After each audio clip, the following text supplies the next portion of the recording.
السلام علیکم ورحمۃ اللہ وبرکاتہ۔ دوستوں، میں آپ کا بھائی گلزار اشرف اپنے اسلامک حیرت انگیز انفارمیشن چینل میں خیر مقدم کرتا ہوں۔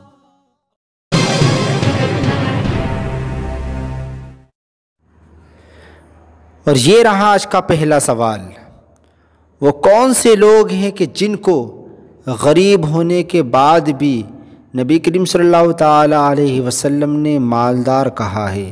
اور آپ کے آپشن یہ رہے: اے شریف لوگ، بی عزت دار لوگ، سی فقیر لوگ، یا ڈی حیادار لوگ۔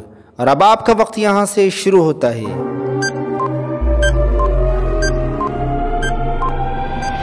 اور صحیح جواب ہے آپشن سی، یعنی فقراء لوگ، جن کو ہم فقیر کہتے ہیں۔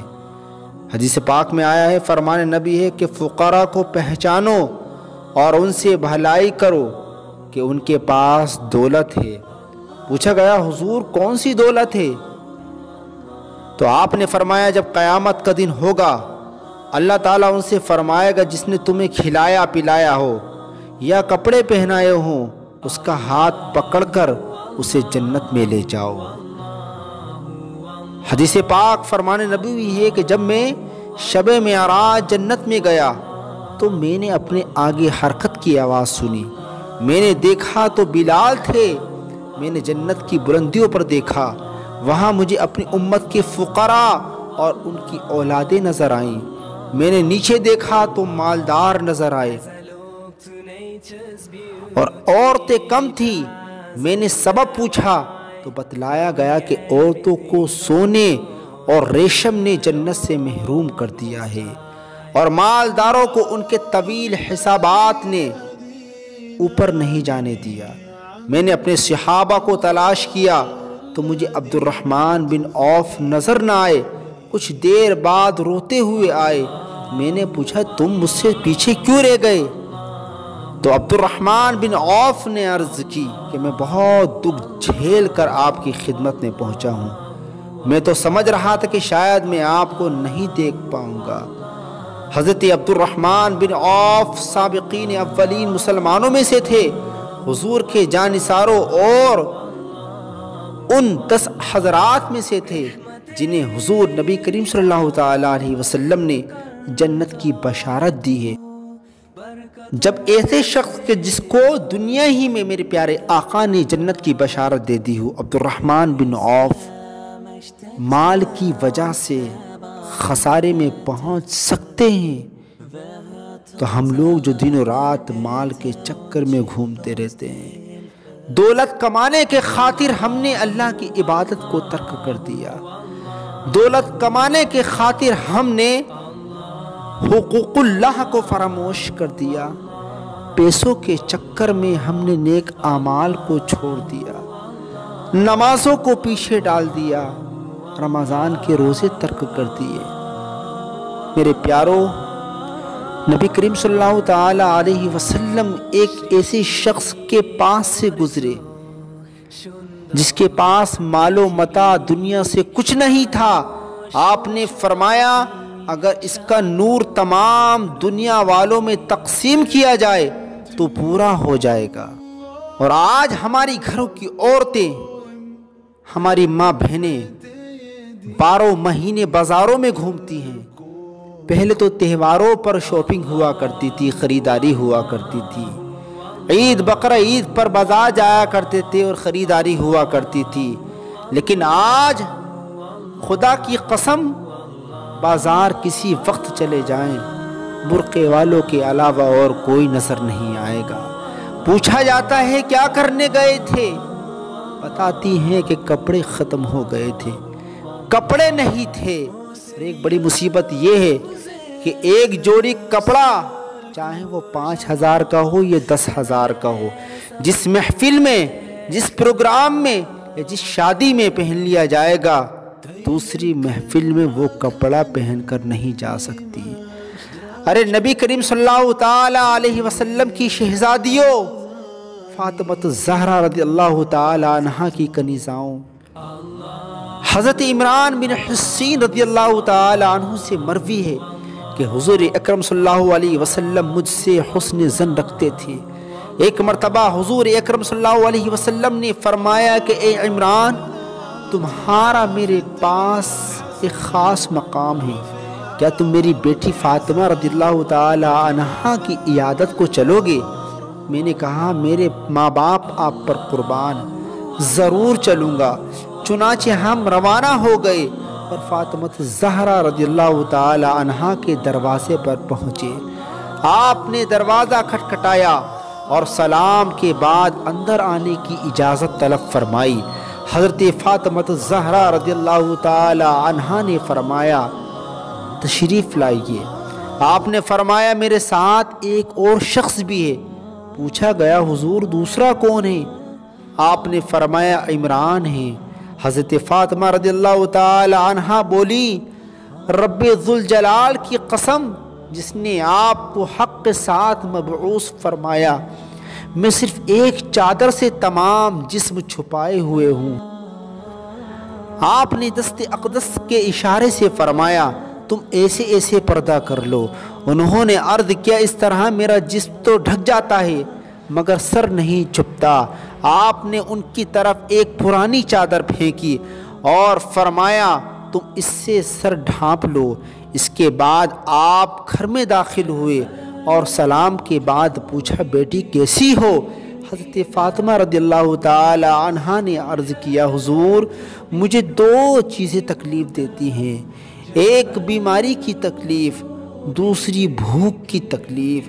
میرے پاس ایسی کوئی چیز نہیں ہے جسے کھا کر بھوک مٹا سکوں۔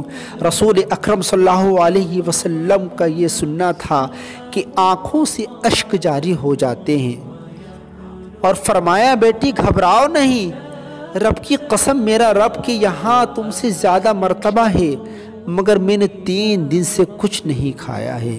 اگر میں اللہ سے مانگوں تو مجھے ضرور کھلائے گا، مگر میں نے دنیا پر آخرت کو ترجیح دی ہے۔ پھر آپ نے حضرت فاطمہ الزہرا رضی اللہ تعالی عنہا کے کندھے پر ہاتھ رکھ کر فرمایا خوش ہو جاؤ بیٹی، تم جنتی عورتوں کی سردار ہو۔ انہوں نے پوچھا حضرت آسیہ اور حضرت مریم کہاں ہوں گی؟ آپ نے فرمایا آسیہ اپنے زمانے کی عورتوں اور تم اپنے زمانوں کی عورتوں کی سردار ہو۔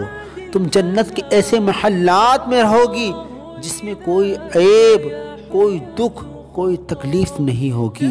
پھر فرمایا اپنے چچا زاد کے ساتھ خوش رہو، میں نے تمہاری شادی دنیا اور آخرت کے سردار کے ساتھ کی ہے۔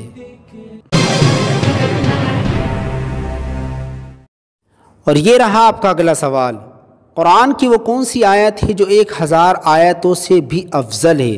اور آپ کے آپشن یہ رہے، اے سورہ رحمان کی آیت، بی سورہ حدید کی آیت، سی سورہ یاسین کی آیت، یا ڈی سورہ مزمل کی آیت۔ اور اب آپ کا وقت یہاں سے شروع ہوتا ہے۔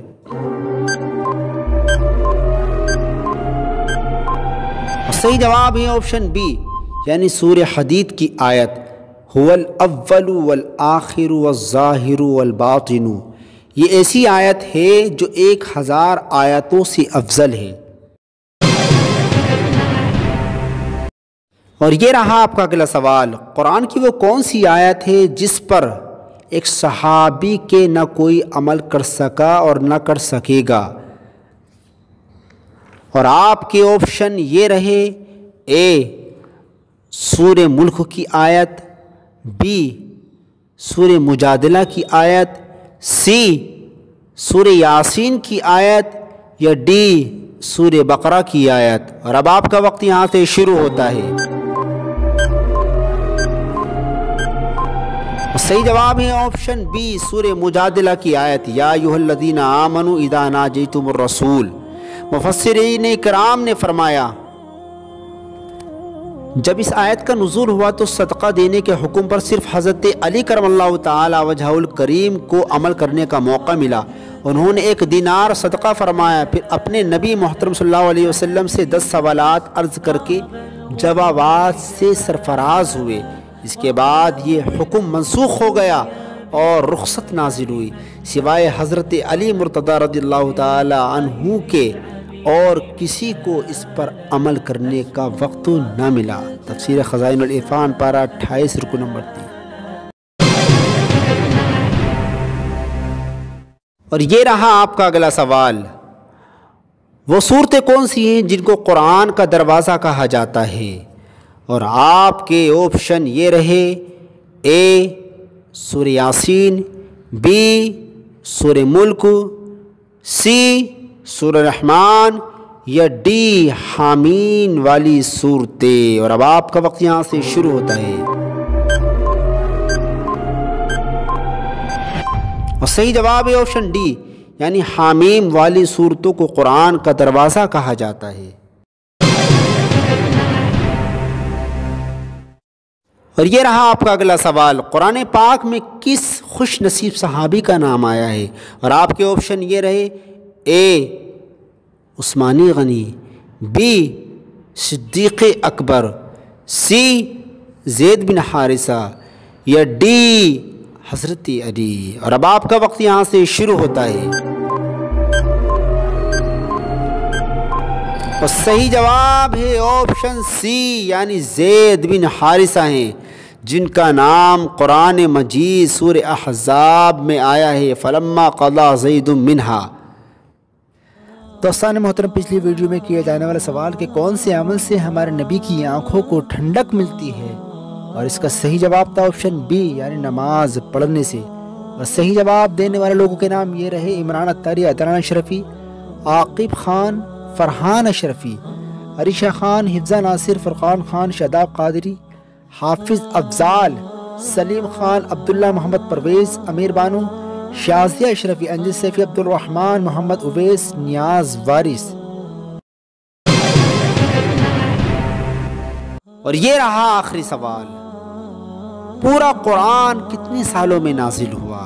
اور آپ کے آپشن یہ رہے: اے 10 سالوں میں، بی 20 سالوں میں، سی 23 سالوں میں، یا ڈی 15 سالوں میں۔ دوستو اس کا جواب آپ کو کمنٹ باکس میں جا کر کے دینا ہے۔ جو صحیح جواب دیں گے ان لوگوں کے نام اگلی ویڈیو میں بولے جائیں گے۔ تب تک کے لیے اللہ حافظ، فی امان اللہ۔